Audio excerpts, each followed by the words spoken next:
everybody. Oh, I can see me on there now. Looks like everything's working. I like to check everything's working. As you know, make sure we've got no hiccups going on here. Well, we're all working there. So, welcome. Let me pull my notes off here. This is, do you know, Mac's really annoying sometimes. You know, when you've got two screens going on and your bottom menu just decides to bugger off to the other screen. It's a pain. Well, we're back on the acoustic again. Oh, hang on. Does that look, Kerry always says. Mrs. Ricky always says, that guitar looks grubby. Give it a polish before you go on there. So I've got a cloth there. I'm just polishing it. Welcome to Wednesday guitar class, Eyup FretHeads. It is lessons from the book today. This is the topic for today. The topic for today is strumming, counting notes, names and divisions. So it's basically the basics of counting. Now, that's the thing. I think you're all old enough to know how to count. But counting when you're strumming, it's going to help you to know where to place your downstrokes and your upstrokes. That's it. It's pretty much that, and when to miss the strokes as well. So that's what we're looking at today, and that is in the book. Let me just cover my face because otherwise it'll track me. There you go. You can see it's there, and it is page thingy there, and you can see I put my own notes. This is my copy that I take notes on, and I've put something about rhythm slashes. I'm going to do that towards the end because when you sometimes get a book and sometimes it just gives you the rhythm slashes right at the top of the song, and that's useful because that tells you what the strumming pattern is. Yeah. So, but you need to know this first. You need to know this stuff here. Yeah. You need. Oh, it's washed out. Is that? It's really overexposed. But if I put it there, it's okay. Right. So we've got that. We've got that there. Right. So that is what we're doing. We are doing lesson 44, page 50 from the book. If you have the book and you want to follow along, then this is that's what you're looking for. Open up that page, and that's what we're looking at there. I'm going to go through it all again and explain the process, but I'm sure you'll get to grips with it. But if you don't have the book, there's the link. Oh, hang on, she's here. She's getting later. Well, this isn't as late as the last time, is it? Cup of tea. Yorkshire salute. Eyup. Is it Yorkshire Gold today? It's Yorkshire Gold. We've got Yorkshire Gold today. Eyup. Let's have a sip. Is it too hot? It's usually too hot. It's hot. It's hot. But it'll be cold by end of this session. Let's have a look at that. So there is the book. That is for the book there, guys. That's stuffed with 80 lessons that are from my YouTube channel. Put them all in a book, all the handouts, all the PDFs, tidied them all up. And what we have is we have a community as well. I'm going through all this stuff here because this is the thing. Now, I built this community because I just didn't like the way that Facebook operates. I've got a Facebook group.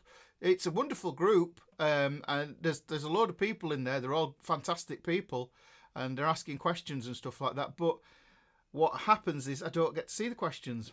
So I thought, oh, I'll start a group. I'll start a group, and then everybody else can have a look at that group.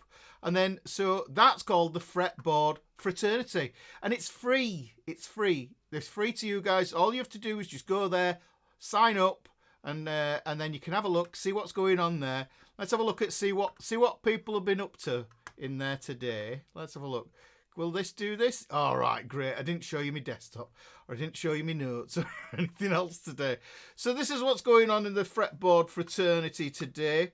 Richard is on about mapping C# minor blues in there. So I've been working on this, so with some backing track there. And he's been writing everything out in there and sharing his work with us.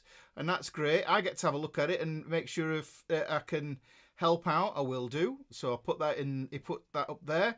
Patrick, I know Patrick's been in the recording studio today. And I've seen you. You're in the chat there, Patrick. But look, well done on you for even contemplating going into a recording studio. Patrick's uploaded a video of him playing and recording AC/DC. And I think, hang on, if I do that, well, and we're going to play there. Oh, look at this. Patrick, you're a star. Helen, a bad place to be. There you go. I didn't get permission to do that. So, let's, what's this one? What's this one do? An error code, and it was caught. Oh, right. Okay, so we've got an error on that. All right, we're all right. We'll live with this. So what we've got is we've got recording studio, major pentatonic connectors and triads. So people are just like talking about things in here. It's dedicated to guitar. There are no ads. There's no big tech tracking you or any of that sort of stuff. If you don't like Facebook, if you don't like social media, then this is a place that I've created just for you guys. If you want to join up, it is free. So just join up and it'd be great to have you in here. We're trying not to get so many lurkers. So let's we want you to engage in the community here, but that's the thing really. And we also, that's the Fretboard Fraternity, but we also launched something called PDF Club, and I'll give you a little sneak peek at what's gone on in PDF Club today. Now these connect to each other, so I can click on here and I can jump between Fretboard Fraternity and PDF Club real easily there. See, so I just click on there, whoop, it does that little thingy there, and then we're back in Fretboard Fraternity, so you can jump between these. But the PDF Club is where I have the full archive of all my YouTube lesson PDFs in here and some extra stuff, the whole archive, everything that we do. Now, the PDF Club people in here, they know that they get the PDFs for Wednesday guitar classes. It's exclusive to PDF Club, and there's a load of other things that make PDF Club fantastic, if I say so myself. But back to the Fretboard Fraternity there. You can see we are there, and then, do you know what? Back to my ugly mug. There we go. Back to my mug again. And my mug again. So that's my mug. Yeah. So that one again. Still hot. Oh, hang on. That's a good. Just a little bit hot. You know. No, it's just a little bit too hot. Not too hot. Not scalding hot, but you know, hot. Hot cup of tea. That's when it's best. So that's PDF Club. You can see the URL there if you are interested in joining PDF Club, where you get instant access to all my PDFs there and a few other things as well. So, right. Okay, so that's the beginning bit of this out of the way.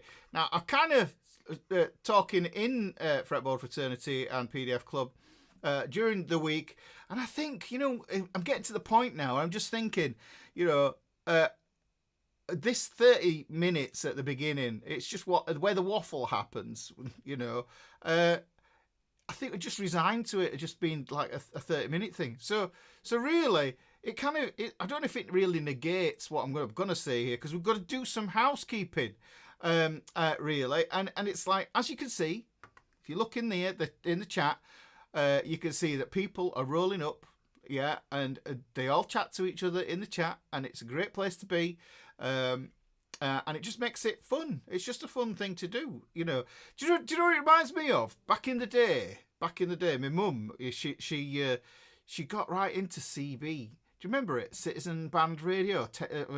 Was it Breaker 1.9 a copy? Breaker 1.4 a copy. Do you remember that? CB. When you get a CB and you'd like turn it on and you'd like be listening and saying, is there anyone near us? It's like you might have like 4 people in the village that had CB, and you had funny names, didn't you? You had handles. What was your CB name? What was your CB handle? You have to put it in the thing there. I can't remember what mine was now. But yeah, this reminds me of CB because it's like I'm kind of like here in a room in my house with a camera here, shouting out into the void. And people are showing up, giving me a 1.9 a copy. Yeah, we should have a bit more slang going on here. But it reminds me of CB radio, that spirit of that. And I love that. I love that spirit of that. So yeah, people are in here. It isn't waffle. It's basically internet CB with text, if that makes sense. Yes, while we learn some guitar stuff. I think that's cool. But I understand it's not everybody's cup of tea. And if it isn't your cup of tea and you think it's waffle, then let me just tell you, that you're missing out for one. You are missing out, okay? But if you want to watch the content of the video, what I will do is once the waffle stops and the replay begins, once this live stream's finished, then what I'll do is I'll put a time stamp on when the lesson begins, and then you can watch from there. Yeah, I think that's the best I can do, because to be honest, these are all my mates in here, so what can I do? I'm not going to like cut off the beginning. So no more cutting off the beginning. I got told off for that anyhow. So I'm not cutting off the beginning of the things because people like to rewatch the waffle. I don't know why. Don't know why. So if you've no patience for a live class, you're going to have to wait for that. But the thing about that is you don't know if there might be a tangent. You don't know if there might be an announcement. You don't know if there's something going on. Spit out the marbles, Ricky. You don't know if there's something going on that you might miss out on. And I don't know if you're like me. I've got terrible FOMO, so... Oh, awful. Yeah, ask Kerry. Mrs. Ricky. Ask Mrs. Ricky. Have I got terrible FOMO? Yeah. So she said yes. So, look, so this is the thing. So there will be tangents, probably, no doubt. Yes, and if you're ready for the class, and you're here, let's have a look. Let's just see how we're doing here. We've got 152 people in here right now. Yeah, and we've got 149. Ooh, somebody doesn't want to come to the class. We've got 149 people in here and 48 likes, guys. Bash the like. Make sure you can send this up the old YouTube shoot to the algorithm thing that says, oh, hang on, Ricky's live. It's a guitar lesson. Somebody might find it who's like looking, oh, I wish I could strum guitar a bit better. You're helping them. You're helping them. That's how it works. So we've come to the part where I absolutely adore this bit. I absolutely adore this bit. And some people, this is probably the waffle bit, but this is the roll call. I'm going to do the roll call for everybody who's turned up today and ready to start class. If you're new to my guitar class, then make it known, and I will share your name on screen, and everyone will say hello to you. And how cool is that? Yeah, right. Okay, so you can see the first comments here we have is Mrs. Ricky. Right, okay, yes, so she was upstairs doing things, putting links in there. Doug Fuller says, glad it's Wednesday. I'm glad it's Wednesday. It's the real highlight of my week. Yeah, it makes me sound like I don't do much else. Well, I don't do much else apart from guitar and YouTube and stuff like that. But there you go. That's it. And watch football, of course. We've got Winston Moy, everybody, Eyup everyone from North Dallas. Rennie Hartman is coming in early, also penalised with star jumps. No, you get negative star jumps. That means you get to sit down for a bit longer. So when somebody says, can you do something for me? You say, no. Ricky says, I don't have to do anything. I get an extra sit down. Yeah, so that's what happens there. So you're in negative star jumps, I would say there. Telefunken. Hey up, Ricky. I've been programming MIDI drum loops for practice, and I think this lesson will be helpful. Yes, it will, because this is all about note divisions and understanding those note divisions and where things happen. As always, what I tend to do is, yes, this is the lesson, but I tend to flesh it out and add a bit more onto it and expand on the topic a bit more than the original YouTube video. This is why it's always worthwhile coming along to the Wednesday guitar class. So, okay, Dem Ravens, good evening, one and all. Clive, Clive from Huddersfield, same as me. We know people, it's very similar, same people. Rington's tea and ginger biscuits. Rington's. Dude. A guitar tune and ready to rock. I mean, I can go with the ginger biscuits, because and I will admit, when you got biscuits, and when I mean biscuits, I mean cookies. Yeah, they're you've got your favourite ones, haven't you? And it's like Mrs. Ricky likes ginger biscuits. She really does. And they're always last on my list. But if I'm after a biscuit, I'm still going to eat them. I'm a bugger like that. So there you go. Anna. Yep, she says yes. So, Is this going to be a thing? I don't know. Jerry Lindy, hello from Sweden. Pink hand waving. Relaxing meditation. Hey up, Mr. and Mrs. Ricky. Hope you're all well. Well, keep up your great work, both. Yes, thank you very much there. Relaxing meditation. Rennie Hartman. Hi all. Graham Penfold. Hi, Mr. and Mrs. Comiskey. Looking forward to this episode. Thank you very much. Let's have a look. The Analog Kid. Not doing anything digital, but this is digital. So, right, okay. So Roy Larkey. Hello, gang. It's a strumming thing. Yeah, did I say that in the right accent? I hope I did. Let's have a look. Chimp number 1. Hi, everyone. It's Wednesday. David Doherty. Evening, everyone. Feels like home without the kids, dog, and dog that's not mine. Yeah. Oh, when you end up with somebody else's dog, it's like, ooh, yeah, much as you enjoy it, when they go, it's like, okay, vacking up the hair and all that sort of stuff. Amot is not. I'm not sure what that is. Simon Edwards, hey, hi Ricky, Mrs. Ricky and everyone. Hi there, Simon. Scott Simmons, let's rock. Patrick, the Rocker. I'm just going to call Patrick the Rocker now. I think that's the one, because seeing you in the studio there today, that's that. Like I say, it's brave. It's brave putting yourself out there. They'll just stop a minute.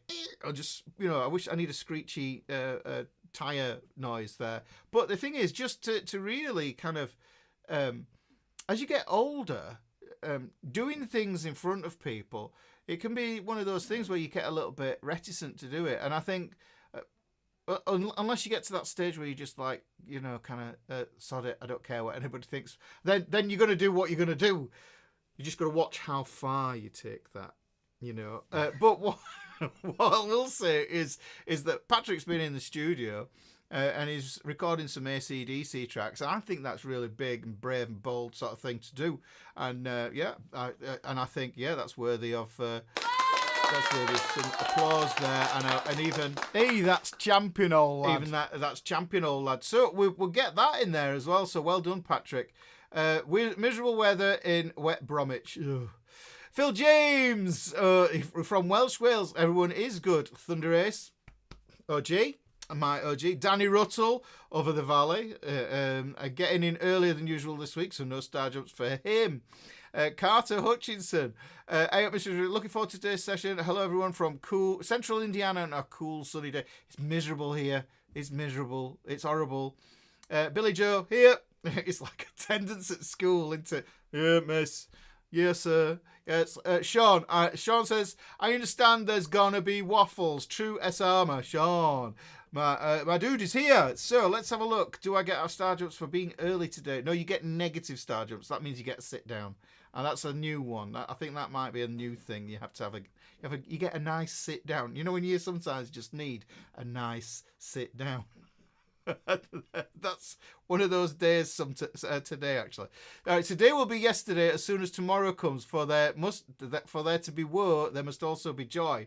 I hope tomorrow is joyful for you. Oh, I like that. I like that. That's poetry, is that, Dem Ravens? That's really that's cool, is that? I like that. We all like that. That gent, that is David.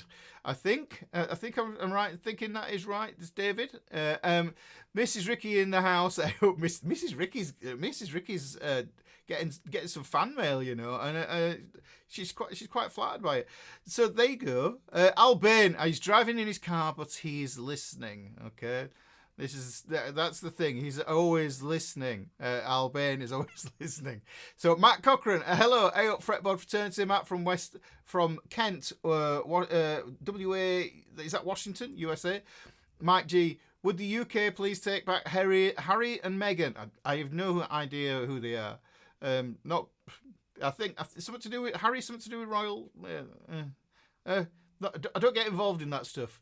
So, definitely going to be there are a few ramblings. Let's have a look. Alan Holtz, just showing off in Albuquerque that it's 87 degrees and or 30 degrees C, which is what we'd call it, and sunny today. And Dem Ravens has got bacon.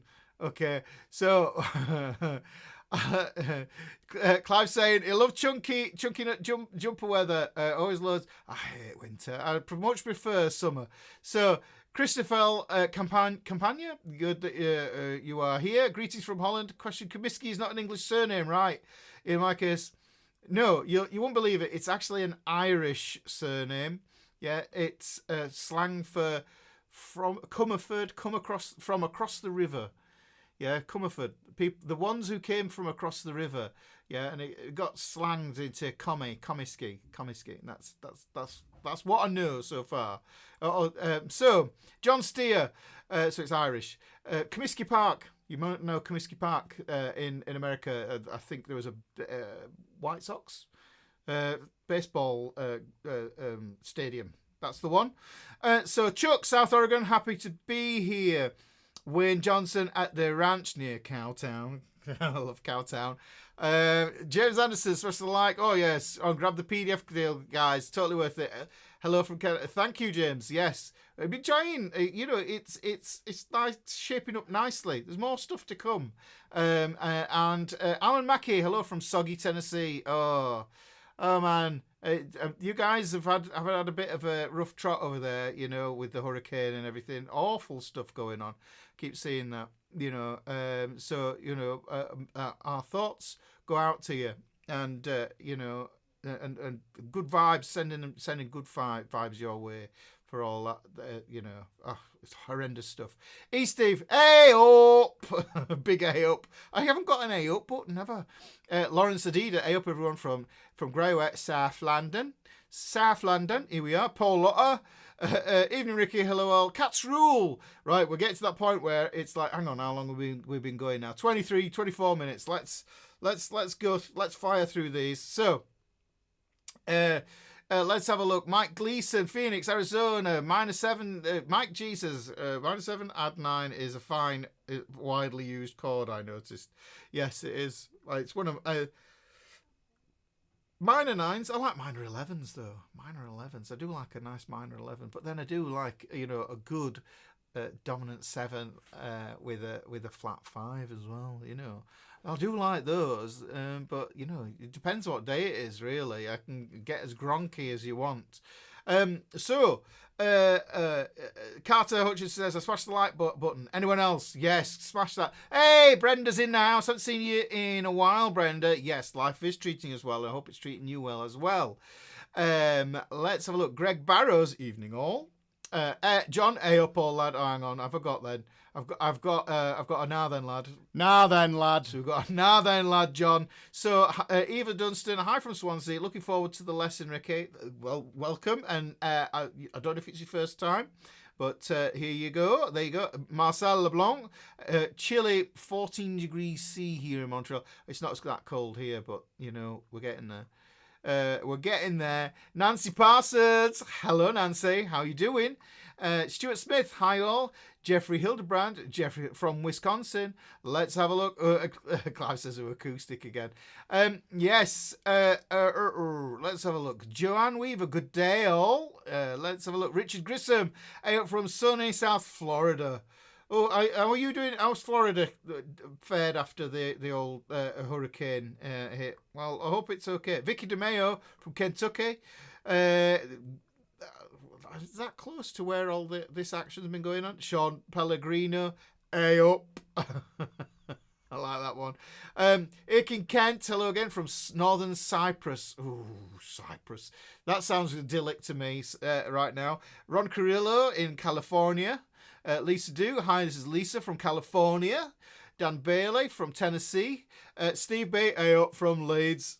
Yorkshireman, farmer's nod. That's what you do. That's what when people in Yorkshire walk past each other, and you see people around the village that and it's like you're not quite on saying "hey up" terms yet, but you might just go farmer's nod like that. So you do that, but after a few farmer's nod, it's customary for the old A up. So A up, you're right, yeah, okay. There you go. So Shenang. It means A up in hello for Waka. I hope you haven't made me swear or something like that in Surinamese. Yeah, I hope that is. I hope you haven't done that. Don't. You could have put anything there and I'd have read it. You know that, don't you? That's not instructions, folks. So, Angus McDonald, Eyup Angus, Ryan, Eyup, Ricky and Mrs, Robin Tate, hiya, Cheryl from Carmel, California. We've got a few Californians in here today. Vivo Man, why am I not getting notifications? Weird, have notifications on. It's YouTube. It's YouTube. We do put out social posts and stuff like that and tell you when the thing's going to be on. It's every Wednesday, 7 p.m. UK time. Just remember that. It's pretty easy. So, let's have a look. Who else? John Carver from Durham. And then Durham's quite pretty, actually. I saw something in Durham and it looked really nice. 1, 2, few, many, lots, few, many, many, lots. I don't know what that is. Buckle up. Is that book the same one that you have on Amazon? Yes, it is the same one that I have on Amazon. I only have one book so far. Yes, working on others. But that's the only one. It is on Lulu as a spiral bound version, but it is also available for a digital download as well if you want it as a PDF so that you can put it on your Kindle or whatever on your iPad. Maria, you know what? I'm singing 2 songs in my head again there for Maria. Maria. So, telephone code, Colin C, Eyup, Richard Dobson, Eyup then, and now then from Barnsley. Oh, hang on. Now then, lad. Yes. Richard gets a now then. He knows what I'm talking about. Barnsley. Yes. So, Eyup, Mr. Dobson. So we got the Yorkshire Massive in here tonight by the looks of it, because Danny Ruttall saying, hey up Mr. Dobson. So let's have a look at Pete Martin. Just bought your book from Lulu. Thank you very much. I appreciate the support. The spiral bound version that goes lovely on your music stand, which is why it's the best one. So let's have a look. So thank you very much for that. Let's have a Matthew Lee. Hey Ricky, I love this gig. Matthew Lee, Phoenix City, Alabama. Oh, I love this gig. It is cool. It's really, isn't it? Is it a gig? Is it a gig? It kind of is, isn't it, really? It's a show. I'd say it's turned from a live stream into a Wednesday show. So, John, bag of quavers at the ready. Quavers. They're odd things, aren't they? They're odd. Cheesy quavers. How do we describe quavers to... hang on. You're referencing the notes tonight, aren't you? I missed that one. Yeah, it took me a little bit to get that one there, John. Sorry. Bag of quavers. But for our American friends, we have this cheesy snack. I don't know how to describe it. They're almost like the wafers. Not the wafers. What are they called? Prawn crackers from Chinese takeaway. You know the prawn crackers. They're huge, but we have small ones that are cheesy. They're called quavers. They're all right. They're not one of my favourites. I much prefer skips. Prawn cocktail skips. They're very nice.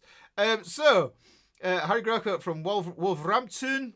Angus has got Yorkshire Gold. Better than bog standard. Absolutely. So, let's have a look. Craig Cranford. Hey up, everyone. I'm firing through now. I've got to fire through this list now. I'm just looking for people whose first time it is. Mike Cochran. Let's have a look. I'm just going to say names now. SWK121 from Massachusetts. Let's have a look. Ryan. We've got Ryan. Loves waffles. We've already said hello to Ryan. Anton. Sorry I'm late. I've done a single... a single solitary star jump. Conserving energy for guitar practice. Okay, I'll let you off. I'll let you off. I'll let you off for that one. CB Radio. Let's have a look. Mike, the one and only Samantha Fox. My God. She's getting some hammer these days, isn't she, in the press? What's your 1020? Cracky. Yeah, there you go. See, it's coming back now. Breaker, good buddy. 10-4 rubber duck. Danny Ruttle's all posh, drinking Earl Grey. That's posh. Yeah, that's really posh. It's herbs in your tea. It's like, who puts herbs in their tea? So let's have a look. Runnerbean. So everybody's dropping their CB handles in there. But ham operator though. Oh wow, that was big leagues ham operators. We were just like, we felt like, CB, we always looked up at ham operators thinking, oh, they could talk to other people at the other side of the world. And it's like, we can't, 1 a copy.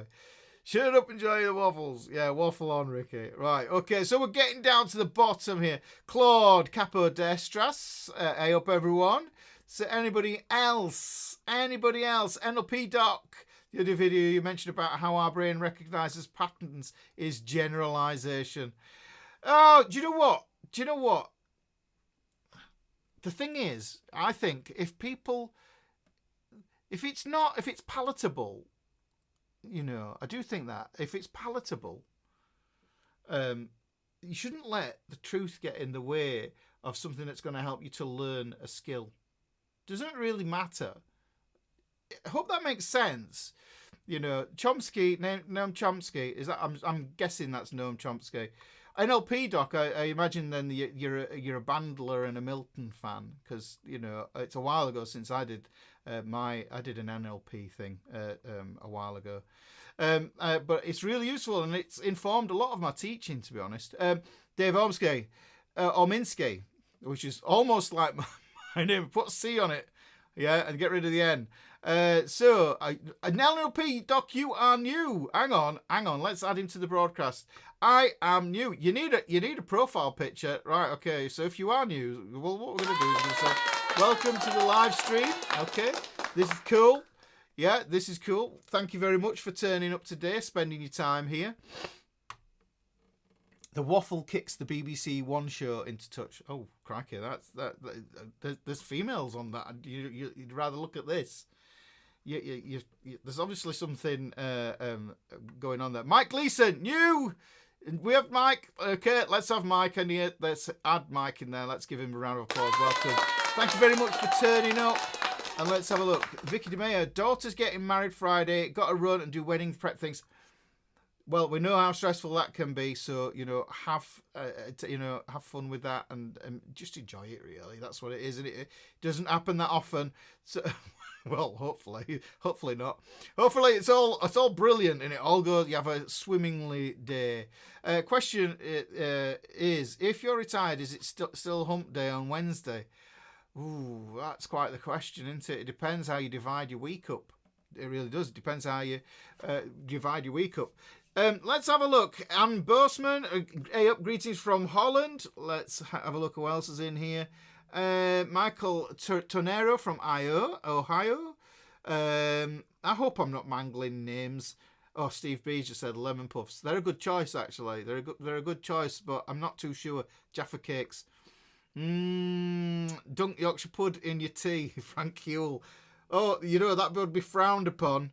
It would be frowned upon. Eric Jan Venema, Eyup from Holland. Hope you're all right. We're all wonderful. Right, David Marsh, big shout out to you lot all the way from Glossop. Rob Anthony from Thailand. Stayed up super late to see the live session for the first time. Rob, we are absolutely delighted. Well, we're delighted. Maybe that wasn't the right one. We've put this one. Hey, that's champion, old lad. Your champion, that's it. We're giving you it's a champion, old lad. So you can have a champion. I think that's one. Thank you very much for staying up late for this one. Let's have a look. Enjoying the last of the sun. Robbie says. Rory Hennessy, bottle of swag glass of Shield Muscadet at the Ready. Santa. Oh, you're posh. Look, hang on. Cup of tea, mate. That's all I know. Cup of tea. I don't do wine. I get pretty giddy pretty quickly with wine. So let's have a look. We are getting all the way down here now. I'm starting to see there's a lot of the same names. Hi Ricky, happy to have you found your live. Hi Ricky, happy to have found your live hat. After all greetings from Lenny. Lenny, well, happy to have you here. Right, we're getting to the end now. I'm scrolling down. If I miss you, I am very sorry. Joyce Grove from London. Three Dogs Brewery. Having a brew. Cheers, everyone. Gordon Reed from Tennessee. Alan Mackey.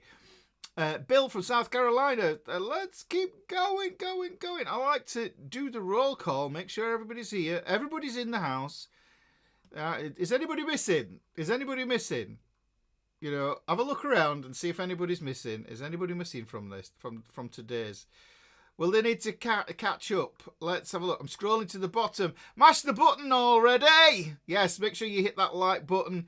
And if this is your first time, I've just finished the roll call. Make sure you hit the subscribe. Make sure you wallop that like. The lesson is about to begin. I'll just say hello to Parker Flyrook from upstate New York and Ingo Knoll from Switzerland.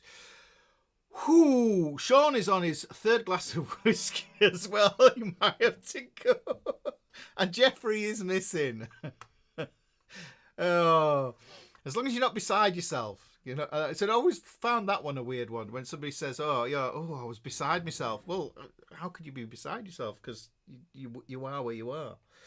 If that makes sense. Right. Okay. So today's lesson is starting. This is today's lesson. So today's lesson is strumming. Let's have a look. Strumming, counting, notes, names. And we're going to go through this. And we're going to go through these strange symbols that we use for notation.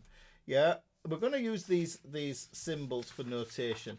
And I did a video a while ago where I explained the notation with a caterpillar cake. Because it... That was one of those videos I did it and I thought, this is just so silly. Why should I even bother uploading it? And I thought, do you know what? I thought it was funny. And so I uploaded it and until you can wait. You can wait. You can wait as long as you want. Right. Okay. But look, let me just talk about these symbols. So yes, what I said is I used this cake to describe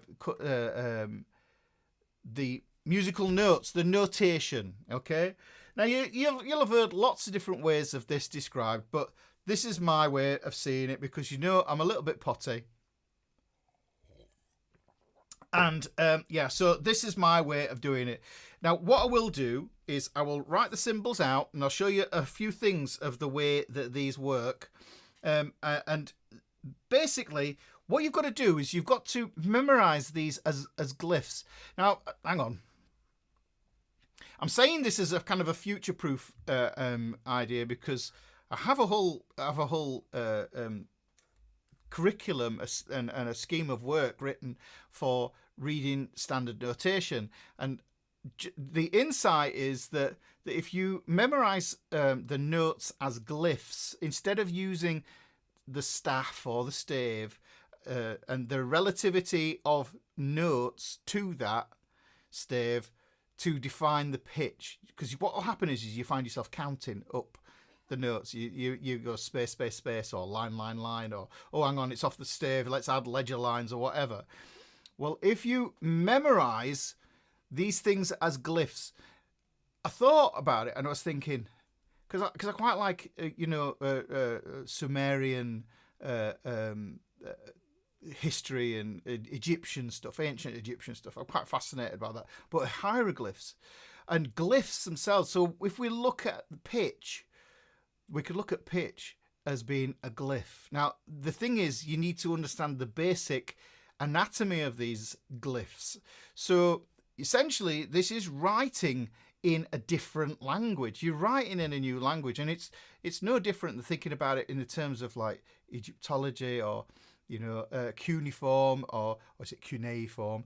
But that kind of way of conveying it, because there's a lot of information in the character that we write down. You know, when you think about how Chinese writing came about, it was very, very much character based. So we want a similar sort of thing. Now, as usual, you know, I'm going to have a stupid way of looking at this. Yeah, a really silly way of looking at this. But the thing is, if you can attach a silly story to something, it just makes it more memorable because people remember stories, and this is the whole thing. So I'm going to write this out and how I see these shapes here. So the first shape that we have, yeah, is this one here. It's a circle, yeah. It's a circle, and the cool thing about this one is that it's whole. It's a whole circle, and I like that it is a whole circle. We will talk about things as well in the US language and the UK language. Now, I think somebody posted in the fretboard fraternity about learning musical terms in Italian or something like that, or French. I think it was Italian. But when it comes to rhythm, the easiest one, I think, is the US version. And this is basically comes from jazz language. It basically comes from jazz language, and specifically, this is the language that drummers will use. Those are the guys in charge of rhythm. As far as I'm concerned, if they're caught using US language, then it makes a whole lot of sense to use that. The reason being as well is because if I use UK language, it doesn't tell you what it is. The US language that we use tells you what it is. So this symbol here is called a semi-breve. Well, that doesn't tell me much, does it? It doesn't tell me anything at all. You suck. Sean. Right, yeah. I'll put that there. Just make sure that's okay, that people understand that. So semi means half a something, and it means half a breve. Okay? So but the thing is, breve is so abstract that you don't know what it is. Yeah? So you don't know what a semi-breve is.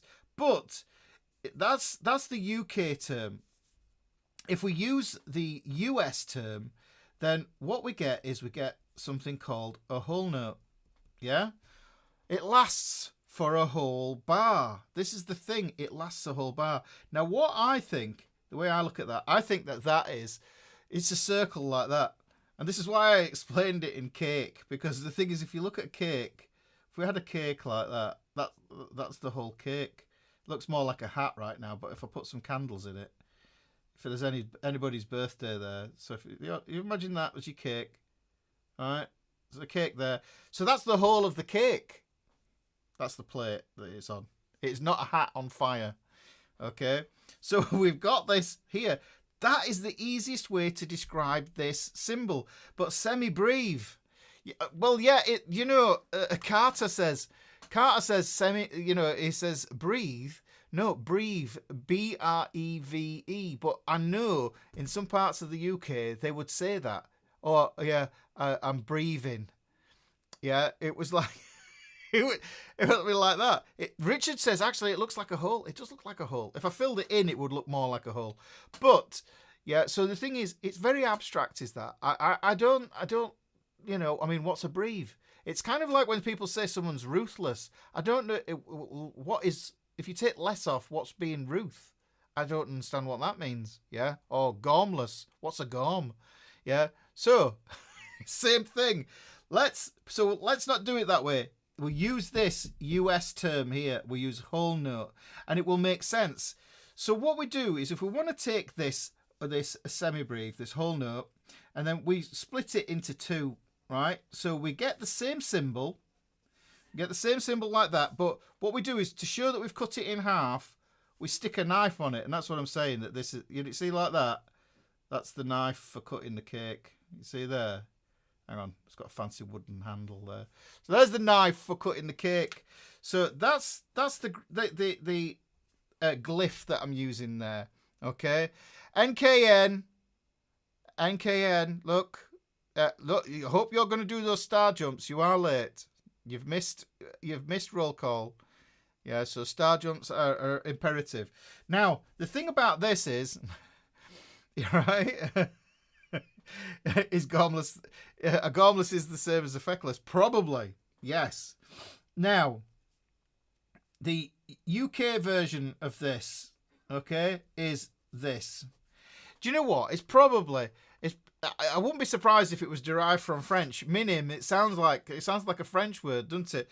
But if you say minim twice, yeah, this is what I always used to get the kids to do this and then annoy the parents with it. If you say minim twice, minim, do do do do, minim, do do do. Do you remember that one? Yeah, right. So I think that it doesn't tell you anything. Doesn't tell you out at all. Nothing. No idea. You've no idea.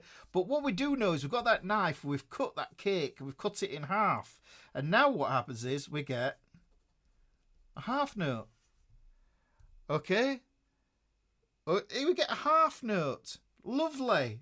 Lovely. Now, what we do is this is actually this plate. We'll colour this plate in because I think it's one of those posh IKEA plates, you know. And what happens is everybody gets a piece of cake, and then the black plate is underneath there, and you can see everything gets divided here. So this is the rhythm pyramid. So we just end up with this here. It starts to get a bit insane as we move along through here. In UK, this is called crotchet.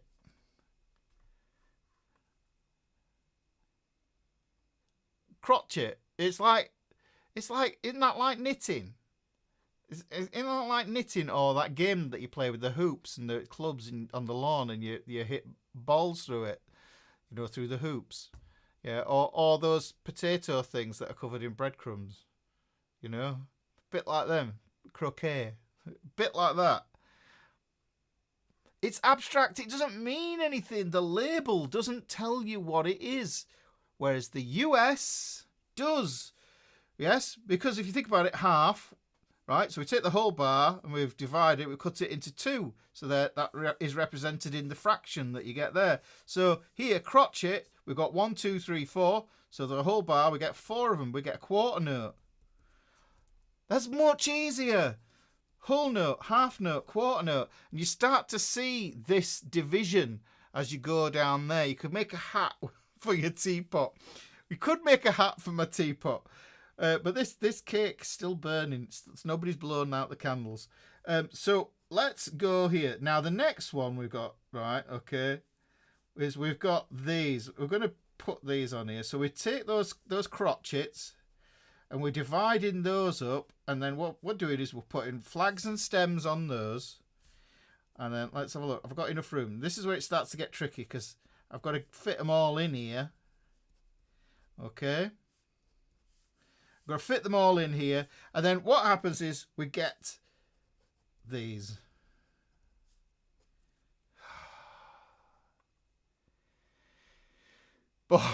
Maria says Bob Cratchit from Christmas Carol. Come on, Bob Cratchit, sing us a song. Yes, I will sing you a song. You can only sing in crotches. No, I mean, oh, that's terrible. Yeah. Right. Anyhow, we won't go anymore near that joke. But this one, quavers. Well, we were just talking about those. Those are cheesy snacks. And Richard might need some talcum powder. Let's just say that. So we'll go back to this. Quavers. Okay, because we've got 8 of them. They're going to be called 8th notes. Yeah, 8 of those fit in a bar. Okay? It sounds like a joke. 2 quavers and a crotchet walked into a bar. Right, so what we could do is we can then continue to subdivide these by these flags here. These flags that we're putting on the stems here. We just add another one now. Every time we divide from now, we keep on going like that. And that can get silly. That can get really silly, you know. So hang on, where am I at? So I'm taking that one there, and I've put 2 on there. That's really scruffy, Ricky. I put 2 on. 1, 2, 3, 4. 1, 2, 3, 4, 5, 6, 7, 8, 9, 10, 11, 12, 13, 14, 15, 16. So let's just put these on here like this. It's looking gross. I'm sorry. But hopefully you can see what I'm doing. There's lots of them. So now what you've got is you've got 16 notes all going in a bar. And because we cut quavers in half, yeah, those get called semi-quavers. Semi-quavers. Semi-quavers, yeah, when really all we need to do is just think, oh, well, it's a 16th note. How easy is that? 16th note. Winston Moy says 1, 2, 4, 8, 16, 32, 64 reminds me of computer programming, binary calculation. Yes, it's RAM. You remember when you first got your computer and it was like, oh yeah, it's got like, you know, a half a gigabyte of hard drive. You know, it's all you'll ever need. You know, 64 megabytes of memory. That's all you'll ever need. What we got now? Silly amounts of things. But the thing is, I remember watching the iterations of RAM, and it would be 2 megabytes, 4 megabytes, and it was always a doubling effect in the early days of computing, and that was a really useful thing. And I do draw that same parallel as well there, Winston. So good, thank you for bringing that up. So this is the easiest way to understand it, and this does carry on. Yes, Maria has put that. Well, what we get is we get semiquavers, right? We get semiquavers. We get demiquavers, demi, semi, and then we get hemi, demi, semi. All right, so you could look at that and you think to yourself, "Oh, crikey! Well, where am I going with this?" So this is 16th. This is 32nd, and this one is 64th note. Hemi, semi, demi. Hemi, demi, semi. Yeah? But they all mean half. Yeah? Semicircle, demigod, yeah? Hemisphere. Yeah? They're all basically means... They all just basically mean half, don't they? So that's a good way of looking at that. Now, let me just explain something that happens when we end up having these quavers. Yeah, so when we get the quavers, what we do is there's the note, and we put the stem on there, and if we have two semiquavers or quavers next to each, we'll say quavers next to each other, so we're thinking of that as an eighth note, and that is an eighth note. What happens is those flags, I think of them as being magnetic. Can you see there? I've not joined them up, but they're magnetic and they're pulling into each other there. They're going, they're attracted to each other, and they want to connect like magnets, and then they connect like that, and that's called a beam. So we beam over the top of there, okay? So we beam off over the top of there. Now, if we add an eighth and an eighth, that gives us a quarter. Okay, so essentially, they are almost because of the stems and the flags, they are almost mathematical representations of the duration of time that a pitch or lasts, or a note lasts, for the duration of the note, and that's what's important to know. Yeah, on the stave, the note head 1, 2, 3, 4, 5. Yeah. All that does is that defines the pitch. That defines the pitch. That's all it does, right? But when you start to put extra bits on it, it might be like that. Hang on, let's do that. Let's put it like that. That tells you the rhythmic value now. That tells you the duration of the pitch. Just as, like if we did, I know what I was thinking about. I was thinking about that there. So those are the things that you need to get your head around. We're not going to get into dotted values and ties or anything else like that. Like I said, we're going to keep this super basic. Now, what that means is we, as guitarists, we need to be able to take this and we need to be able to count it. Now, let me just make sure. All right, let's have a look. Let's do a little bit in the roll call. Can everybody count to 4? Can everybody count to 4? The reason I'm asking this is because 4/4, yeah, is the most common time signature. Yeah, so we know we've got key signatures. The key signatures tell you about the pitch class that you're going to be using. Yeah, it tells you about the bunch of notes that you're going to be using, but the time signature tells you what the rhythm divisions are going to be, how that's going to be divided up into a bar. Now, a bar is a funny thing. Yes, I'm going to come back to this piece of paper here again. So essentially, yeah, if you can count to 4, what it is the bar is a container. It's like a bucket for a specific number of notes. And you can only get so many notes in there. And the bar is defined by this thing here. It looks like a fraction. And you'll see how it ties in with this business over here. Look, you'll see how it ties in with this. So that means 4 quarter notes. So the top number is how many beats, and the bottom is what kind of beat. Okay, so you see you've got 4 crotchets or 4 quarter notes, which makes more sense. So if I were to put the correct number of notes in there, I go 1, 2, 3, 4. If I want a 5th note, it has to go in the next bar. Okay, it has to go in the next bar. Is the stem on the stave pointing to the octave? No, that's a different thing.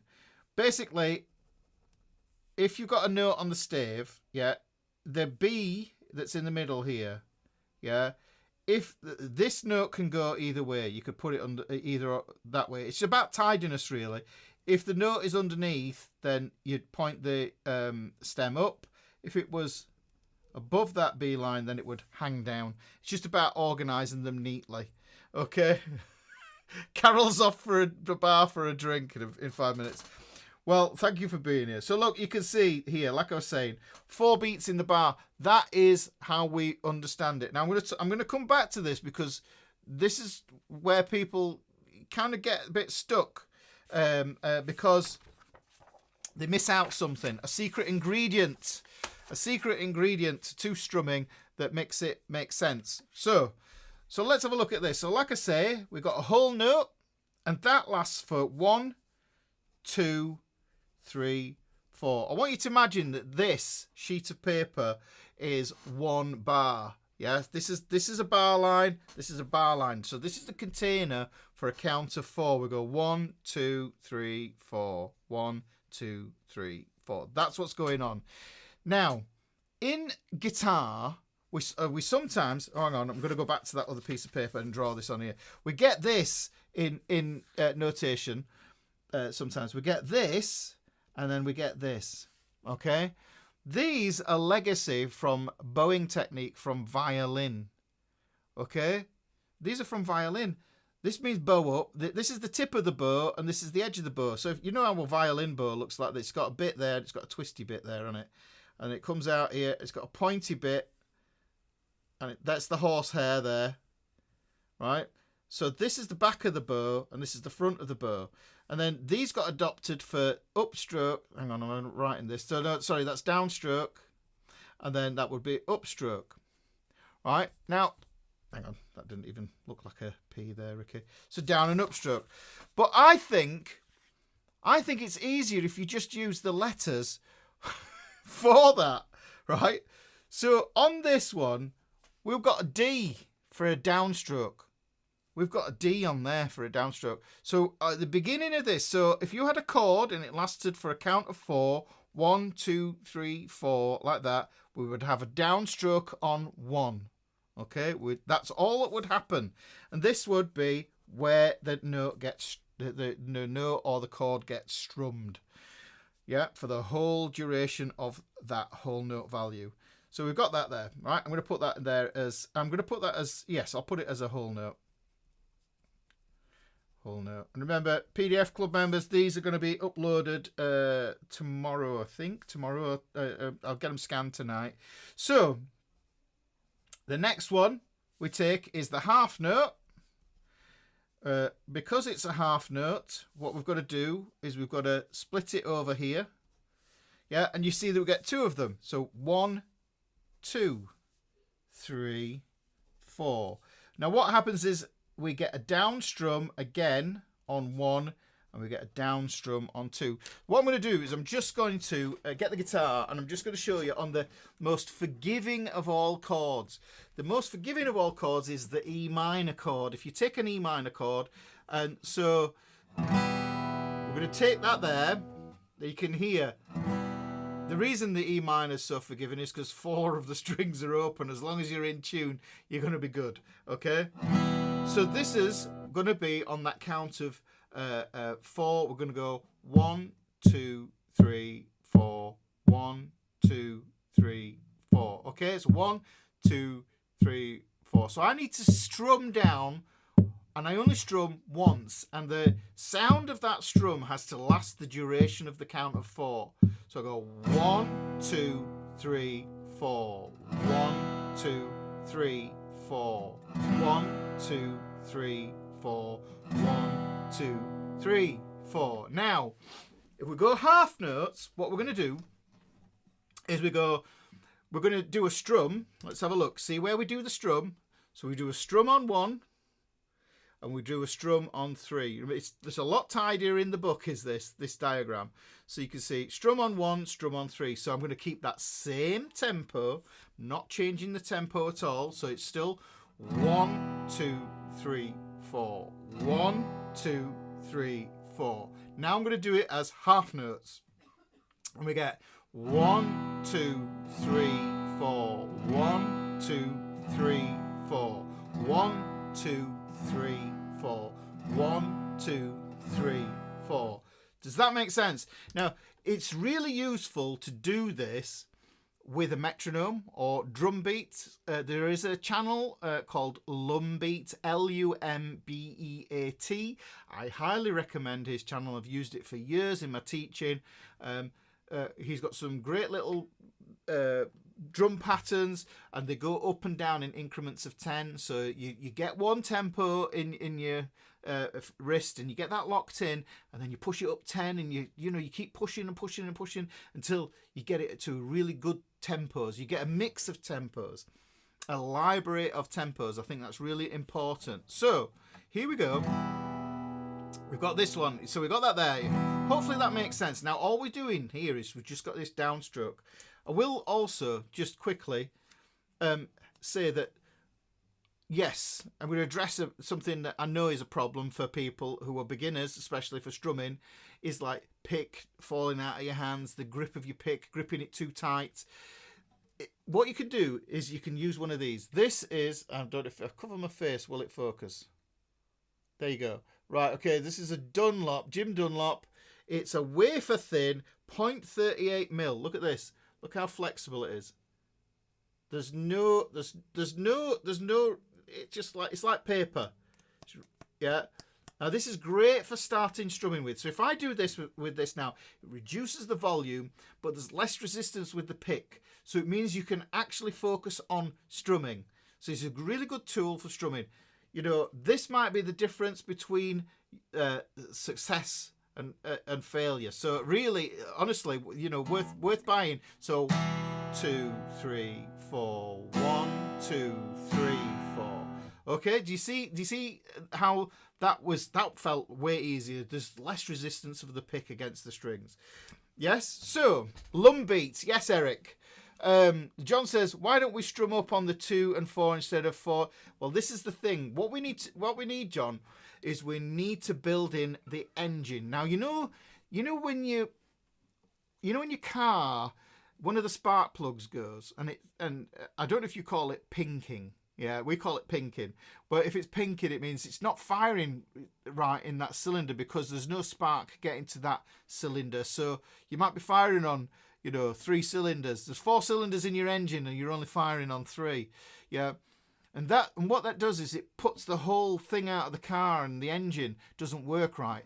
The engine, it's basically everything is just up and down action of the pistons, and the arm is the same. So what you have is this strumming engine. The strumming engine is really, really simple, and you can boil, you can boil all strumming down to this. This is all strumming, yeah. It's just whether you're making contact with the strings, or you're not making contact with the strings. And what I'll do is I do this thing called a scratch chord. I just put my fingers over here on the neck here, and the reason I do this is because I don't want to be thinking about what chord I'm doing, because NLP doc will know this, yeah. Because we can only consciously process so many things at once, yes? It's like on your computer. If you've got too much stuff on your desktop, your computer starts to groan and moan, yeah? But the thing is, if you need information, it's somewhere in the hard drive. We can store stuff in the hard drive. So what we want to do is, we want to apply it to chords, but I think it's a lot easier if you don't apply any chord to it and have this sort of null, empty state. Yeah, I call it null state because there's nothing going on here. The whole job of this hand is just to mute those strings. Mind you, don't press, otherwise you'll get jazz chords.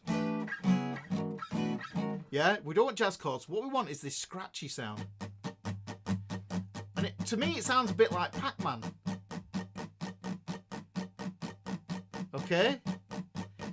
So you've got that. Now, yeah, now, the thing is, Marcel said jazz 3. I'm using a jazz 3 here, so you've got to get used to how that feels and how much contact. You can hear there's a lot more volume on that. And then this is the engine. That's it. That's all there is to strumming, guys. And then what you can do is you can zoom in, and that's in the book. That's the next page in the book. It's actually page 51, lesson 45, Strum Like a Drummer. And what we want to do there is we take these divisions, yeah, and this strum here, and we break the strings up into sets. Yeah, okay, so we've got those. But basically, you just need this down up. Everything is in that. Now, this is the engine. Okay? That's the engine of the strum. Boom. Now, it sounds very flat when I do that. Okay? So that's the engine of the strum. Now, what I've got a choice of doing is I'll play or I won't play. So I've got down, I've got up, but I've also got a miss. I can miss. So I go.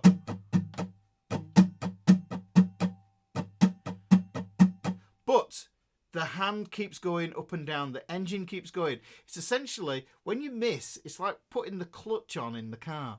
Because that disengages the engine. Yeah, so it disengages the transmission. If this makes sense, I'm talking in car terms. I'm very sorry if you're not into cars, but yeah. So this, yeah, I'm strumming, but this, what I can do is I can turn that then into something a bit more rhythmical. Yeah.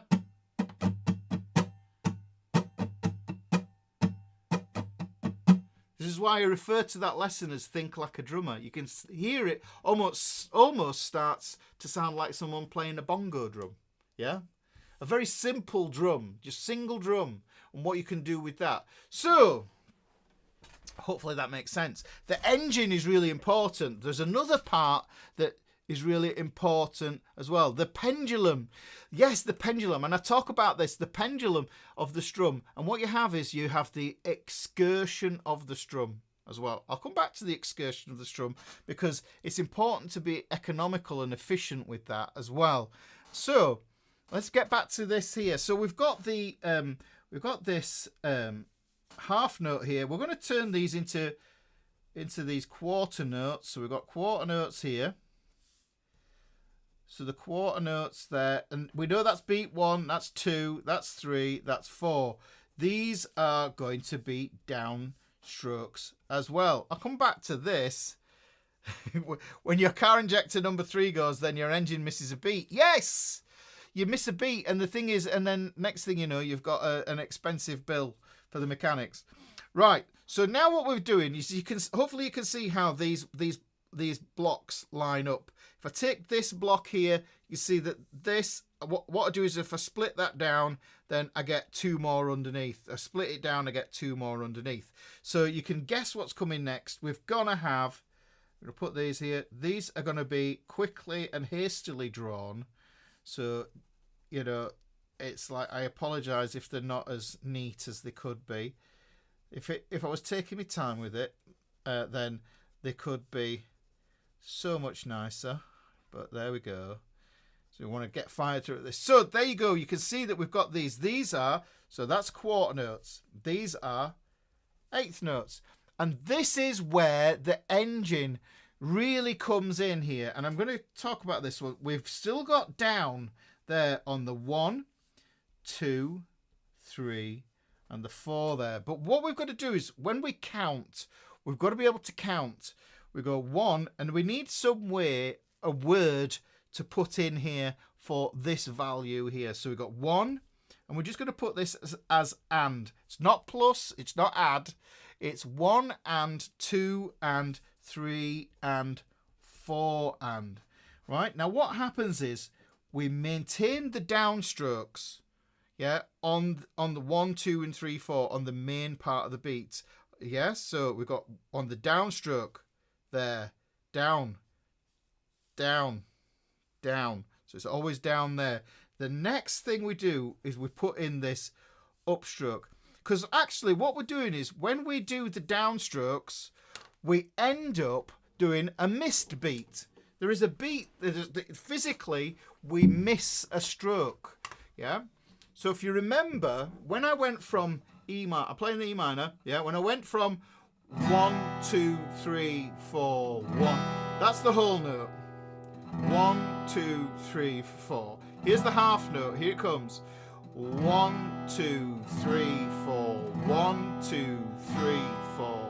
1, 2, 3, 4. Now we're in territory where the engine engages properly.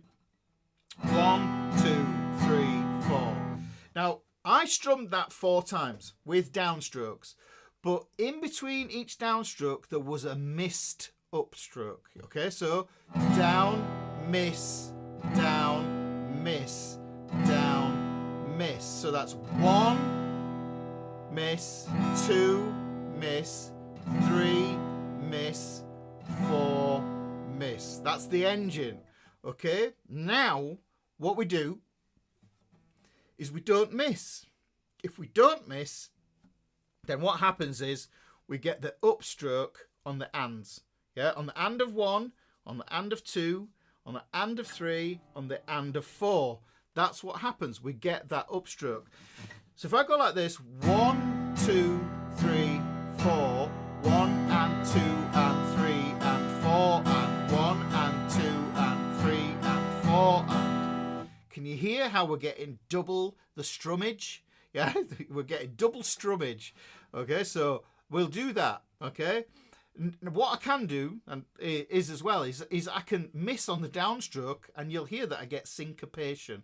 That's what syncopation is when you don't play on the beat, when you play it off the beat. If I play it syncopated, and I'll play the E minor like this: 1, 2, and 3, and 4, and 1. Can you hear you get ska and reggae and those kind of sounds?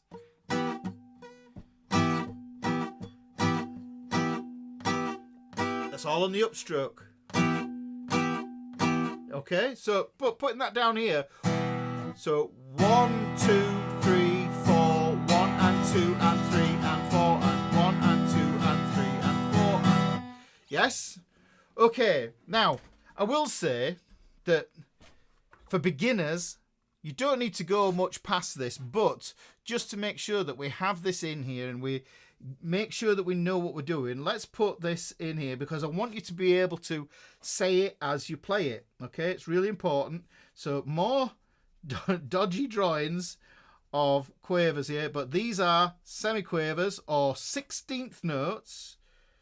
So we're going to have 16th notes here. There's 16 of them. Maybe I should do a challenge like Mr. Beast and just say, I'm going to draw a page. See how long it takes me to draw 1,000 pages of 16th notes. That would be a nightmare. That would be horrible. Right, so what we're going to do here is right at the beginning. Yes, we've still got 1. Look at this, the beginning of this bar here, bar 2. Beat 2, sorry. There's going to be 2. We're going to pull in 3 in the same block, and 4 goes in here. So you can see that that divides down nicely in there. If I just highlight that there with a little thicker line, do the same here. I do wish I'd mapped this one out in a little bit of a document first, but there you go. So you can see that that divides 1, 2, 3, 4. Now what we do is we do the same thing with the ands. We put the ands there. So you can see the ands are going in there. Now we need another way to say this as we play this, and it's got to be this: 1 E and a. 1 Eander, 2 Eander, 3 Eander, 4 Eander. Yes, not coriander, that's cooking. That's a completely different live class. Okay, so what we do is we're going to put the downs and we're going to put them on the, instead of being on the, on just the downstroke on the 1, we're going to put it on the and as well. So you can see here the 1 ands, 2 ands, 3 ands, 4 ands. You see how they're alternating there? Okay. Put that down, up, down, up, down, up, down, up. And this is basically no different to this. It's just twice as fast. Okay? Yes? Do you see that? It's also Inktober. Oh, yeah, it is. It's Inktober. So, let's have a look. So, let's have a look at this one here. So, we've got... I'm using the thin pick again. Yeah, we've got 1 and 2, and this is 8th notes. No, I'll start on the quarter note. 1, 2, 3, 4. 1, 2, 3, 4. You can hear that. Now that pulse, that beat is the same tempo. 1, 2, 3, 4. 1 and 2 and 3 and 4 and 1 and 2 and 3 and 4 and 1 and a 2 and a 3 and a 4 and a 1 and a 2 and a 3 and a 4 and a. You see what goes on there? Now, when you start getting into fast strumming, what's the difference between the downstrokes and when I go to the 16th note strumming, you'll notice that there's a lot more movement in the wrist, and it's important for the wrist to be really I've dropped that now, to be really fluid, yeah, and relaxed. You need to be really fluid and relaxed. So 3, 4. Look at my wrist. Watch the wrist. Okay, I'll move back so you can see the wrist. 1, 2, 3, 4. 1, 2, 3, 4. 1 E and a 2 E and a 3 and a 3. Right. Hopefully that makes sense. But there's something wrong with it. It just sounds like a drone-y sound. You know, it just sounds like the engines. It's not being used.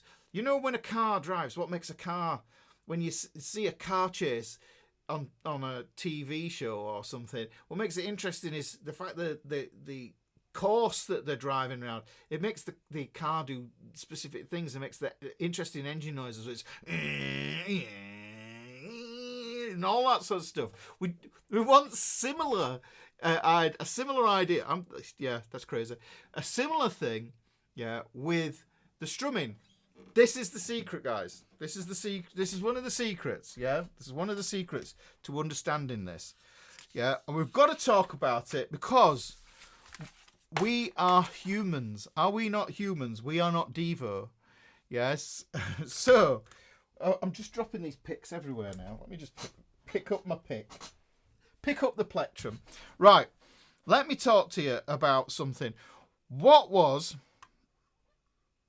Maria, that's something else that's going to come up. I'm going to bring that up because that's another secret as well. Let me just preface this here. Yeah, I want you to think about the first sound you heard before you were born. What do you think the first sound you heard was before you were born? Okay? Yeah, it's a bit of a funny one, is that? You think about it. The reason I ask this is because a lot of people say, yeah, oh, I'm awful, me. I've got no sense of rhythm or whatever. But I think you'll find you're wrong. It's just that playing guitar and playing rhythm is difficult. It's not an easy thing. It's not guaranteed that you're going to be good at it. Yeah, because you've got to train yourself. You've got to train your hands to do as they're told. You've got to get the feeling right. It's very kinesthetic. So what we want to do is we want to make sure that we take it down to that level that you understand that you have been programmed with it before you were born. Yes, heartbeat. The first thing that you heard was your mother's heartbeat, and that's what I want you to think about. This is the important bit that people forget about with rhythm guitar is the binary pulse. Right? And the binary pulse is the heart goes boom boom boom, boom. Yes, it's two parts to it. There's the first part is the strong part, and then you get a weaker second beat, right, or pulse, if you will. So what we can do is, if I take our friend, the 1, 2, 3, 4, yeah, that's our basic thing. We've got essentially got 4/4 here, 4 quarter notes, 1, 2, 3, 4, and what we can do is we can place a sliding squishing sound, the sound of the Matrix pod. 4 sets, right? What we can do is we can place these binary pulses. What we're going to do is we're going to use these. These are called accents. Okay, so we've got accents on there. Now, what happens is that we place the accent, which basically means we play it with a little bit more volume. Yeah, so we place an accent on 1 and we place it on 3. Okay, okay. So, okay, there you go. So we've got 1, 2, 3, 4. Now, if I just say that and get the guitar again, if I say that 1, 2 without any accents, 1, 2, 3, 4, 1, 2, 3, 4, 1, 2, 3, 4. In fact, actually, if I just strum it, yeah, there, right. But then, right, okay, just to, that's not my rhythm. Just to kind of make sure that you forget about where the 1 was, because that's where you go wrong. Because people forget where 1 is. Yeah, and I've forgotten where 1 is, because that's why I was talking about something completely different to distract you, so you forgot where 1 is. But who remembers where 1 is now? Nobody knows where 1 is, because these strokes are all the same. It's hard to distinguish between any of them, really. You know, I can even look at the comments here, and Eduardo said more intensity. So there you go. There's more intensity there. So hopefully that's put you off. Yeah, but here's the thing. If I put those accents in, it immediately tells you when 1 happens. And if you know where 1 happens, you know where 3 is. If you know where 3 is, you know where 2 and 4 are. So we go like this. 1, 2.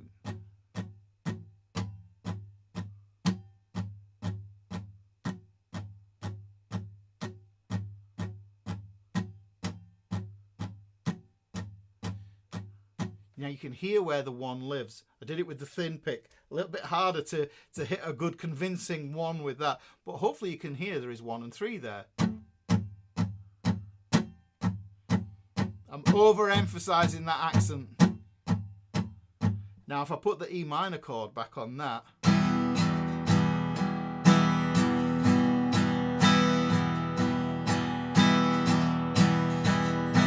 it's already starting to sound more musical, less robotic, less straight, because the accent, the binary pulse, gives us that information that we need. It makes it feel more human. Yeah, because that's what we're looking for. That's when you think to yourself, why is my strumming not working? Why is this? You're focused on the mechanics when you should be focused on the heart of the beat, yeah, which is the pulse. The binary pulse is super, super important. Now, Maria happened to mention something. And if you have your guitar, the chord I'm going to play is this. I'm going to play a G chord. Okay. What we've got is this. Got the G chord. And what I'm going to do is I'm going to take my first finger off. I'm a pinky. And this is a great little exercise because it requires very little movement. But the thing is, the movement is going to matter. What we're going to do is we're going to play this G5 chord here. Yeah, and then we're going to move this middle finger down a string onto the C note here. And we're going to move it down to this C sus2. These are the only 2 chords we're going to work on here. Okay. 4/4 not clear on the bottom sharp. I don't know what you mean by bottom sharp. There. So right, come at that again, Ron. So these are the ones we're going to do here. Okay. Now, if we put a straight eighth note strum on it. Yeah, remember that if I take that eighth note strum, basically I'm going 1, 2, 3, 4. But to make it into an eighth strum, what I do is I include the upstroke. So I go 1 and 2 and 3 and 4 and. Now you can hear that sounds flat. I put the binary pulse in.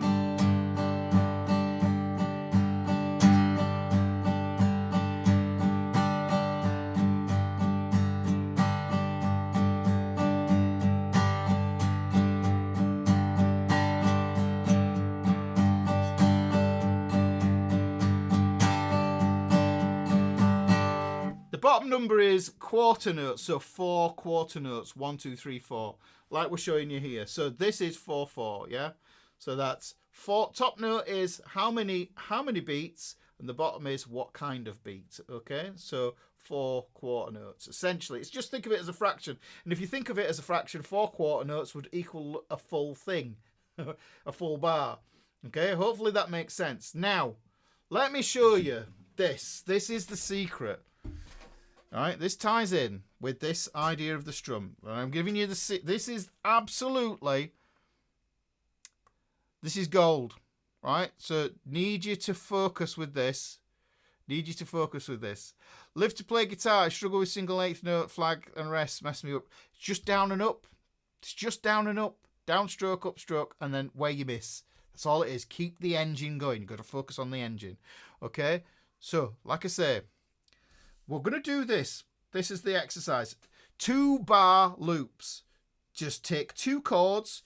Practice switching between 2 chords. Okay? That's all we are going to do.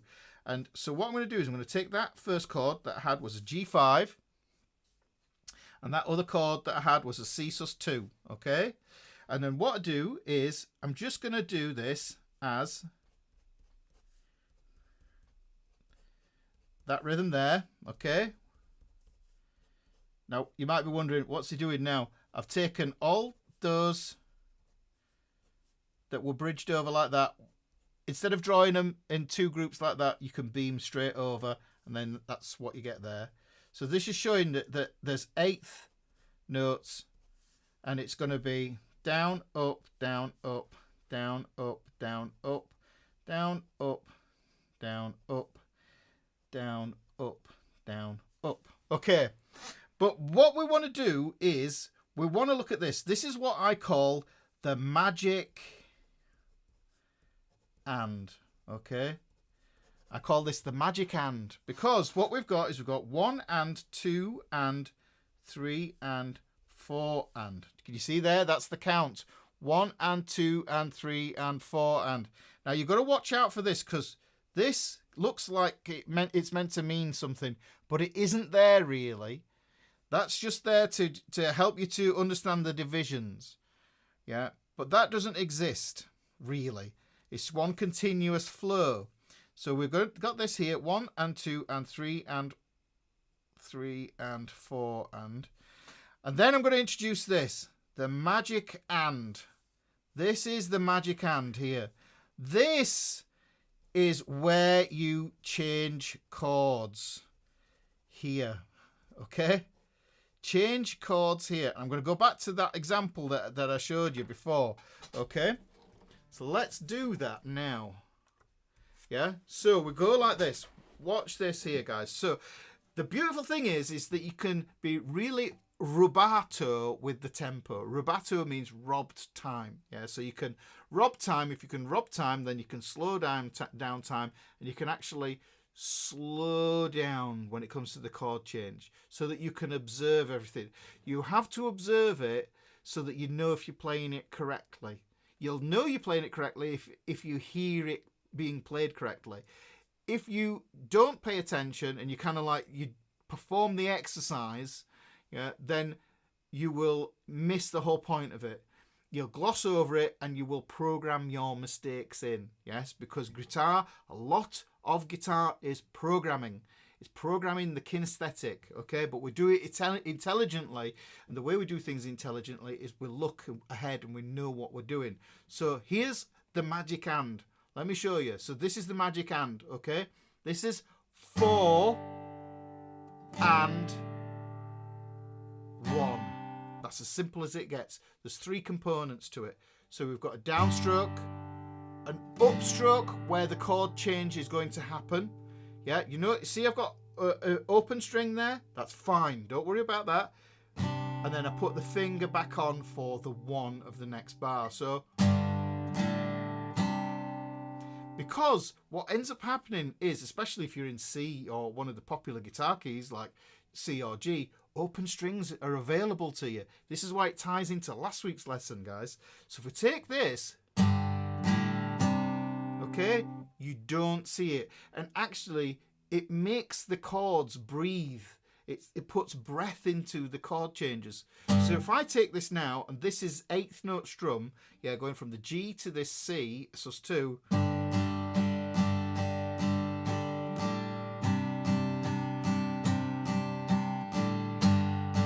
So what happens is, people think they need to focus and change on this bar line here. You don't.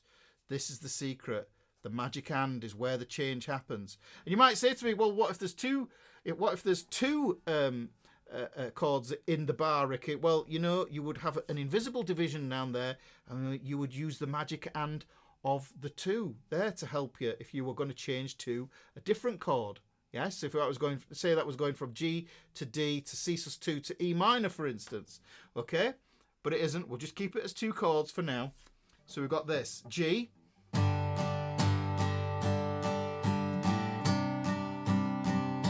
Keeping the engine going. But if I count 1 and 2 and 3 and 4 and 1 and 2 and 3 and 4 and 1 and 2, 3 and 4 and 1 and 2 and 3 and 4 and 1. Now, does this make sense, guys? Okay. Yeah, Patrick says this. I think we do this without thinking, and yet as it's broken down, it becomes difficult. Sometimes the battle that everybody thinks that you have is playing things fast, but sometimes slowing things down is worse. But what you can do, and this is something that beginners always do, and intermediates, is you will go back to the beginning of what it is that you're playing, and then you go like maybe 7-8 bars in, and then you play the mistake, and you go back to the beginning. Instead of focusing on the mistake, yeah, you've got to focus on the mistake and then break it down into individual components. Everything can be broken down, and it becomes process. Once you have this down as a process, then it's completely analytical. Your thoughts or feelings don't matter. Your physical anatomy doesn't matter. Yeah, it becomes this simple idea. Look. On, off, on. That's it. So if we're going from this C to the D, yeah, it gives me plenty of time. So 4 and 1. 4 and 1. Can you see? That's a big jump. Look at this. Going from this G5 here. 4 and open strings. Perilous, because you know what it is. When a 3-year-old comes around your house and goes like that, it sounds horrendous. Yeah, but that's okay. This is essentially an E minor chord. Yeah, don't worry about it. Right? So, okay. Now what you can do is you can take that exercise and you could say, right, okay, well, it breaks down into 3 parts, but what if we loop it? So if I go like this and I go, so I've got from the G to the C again, I go 4 and 1, yeah, 4 and 1, 4 and 1, okay, 4 and 1, 4 and 1, okay. Now what I can do is I can even get it so that it's just 4 and 4 and 4 and, yeah? 4 and 4 and 4 and.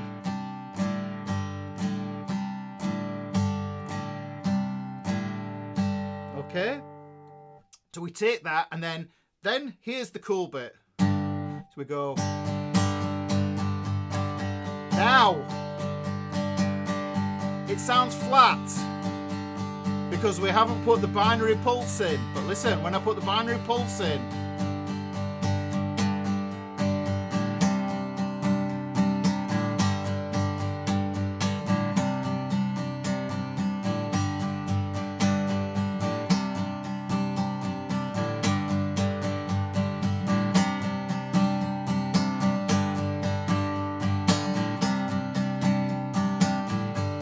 this engine's just going downstrokes and upstrokes.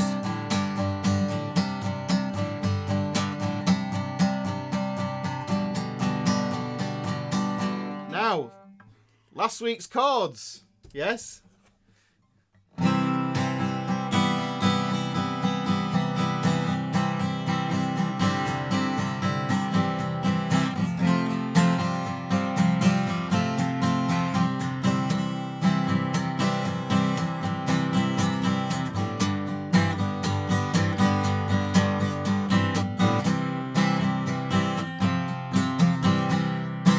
That's last week's lesson. That was last week's guitar class, guys. Applying that strumming there to that. Now I've got this really cool thing that I can do. And I would just focus on 2 chords. Maybe just going, getting the engine going, taking the middle finger off, putting it back on again. So, are you playing a stroke when your finger is in the air? Yes, it's an upstroke, but because it's the weakest beat in the bar, it doesn't affect everything. That's what it's doing there, okay? So you can see there's some key components in this, guys. It's like it's keeping the engine going, yeah, keeping the engine going, knowing where your count is, knowing where the 1 is by adding the binary pulse. Using the magic ands, those weak beats, those weak syncopated beats, those off beats, yeah, to change chord on. Yeah, obviously, if you're going to get into more advanced strumming patterns, then you need more things. You need to be able to understand the rhythm a little bit differently. But I think for sort of like 97% of what you're going to do with your strumming, this is the key to this. So you're going. Can you hear it? Listen to the change. 1 and 2 and 3 and 4 and A minor. Going to F.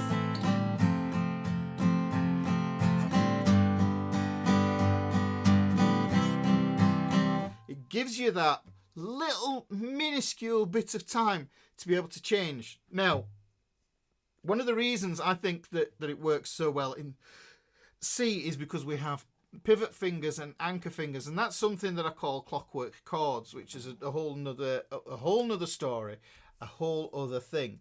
But like I say, we have to do that now. Just to kind of complete this lesson, what I was going to show you as well was this thing called rhythm slashers. Whenever you buy a guitar book or something, or a guitar magazine, what you might get is you'll get the chords, you get the lyrics and everything else, PVG, piano, vocal and guitar. Yeah, you get those books. But what you sometimes get is rhythm slashers at the top. And let me show you what rhythm slashers look like. Okay, and then I think we'll probably just about hit it.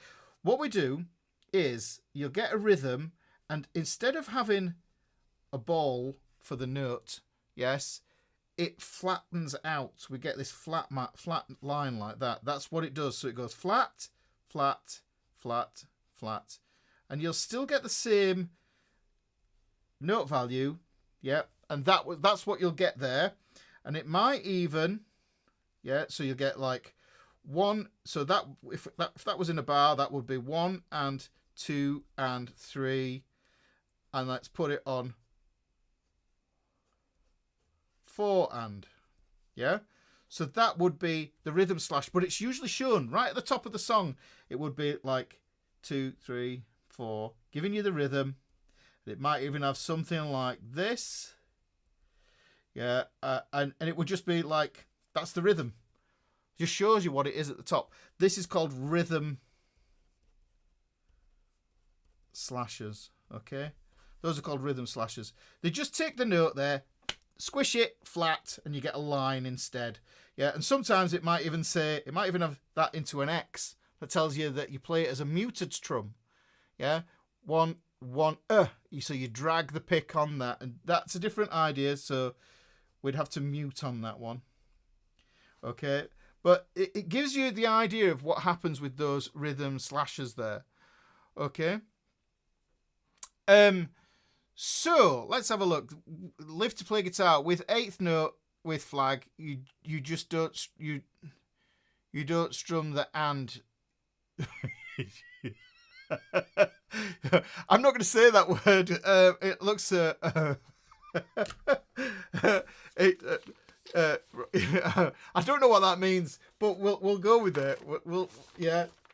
So basic thing. Live to play guitar. Yeah. Keep the engine going. Apply the pulse. Change the chords on the weakest upbeat that you can find that is convenient. And what you do is you slow that down to just taking it so that you play in components. So downstroke, do the change slowly. Do it in slow motion. Pretend you those. Have you seen those slow down guys where they slow down bullets going into stuff? Just imagine yourself going slow mo. Neo with the bullets in the Matrix going like this. Should be count. With the eighth note, with the flag, you don't strum the and, you just count it, right? Yeah, you just count it. But the hand still makes the action, because that's part of the engine. Because if you try to do two downstrokes, yeah, look, it's impossible. It's impossible to do. If I go downstroke, to do another downstroke, I've got to put an upstroke in there. And what we're doing is we're just utilising the upstroke. Downstroke, miss. Downstroke, miss. So instead of missing, downstroke, up. That's all there is to it. Okay? That's all there is to it, guys. And then what you do is you practice getting faster. And I'd highly recommend building these scratch chords. Just mute your strings.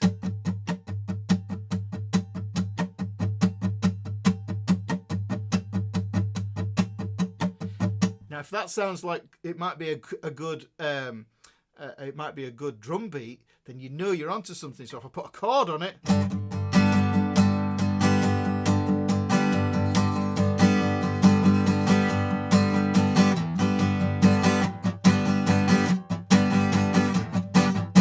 yes. So, okay, I think we're done. I think we are done, guys. Because let's have a look. We've been at it for 1 hour 44 minutes today. Okay? This is a lesson you've needed for a long time. It translates to fingerstyle and has immediately changed my playing forever. Oh, that's beautiful. That's beautiful. That's the whole point of it, Roy. Same for electric guitar. You would want a clean sound. With electric guitar, you've got more transients, you've got more sympathetic resonance, you've got more just more gain and more noise there. So it's a little bit less forgiving, and muting becomes the most important thing for electric guitar. But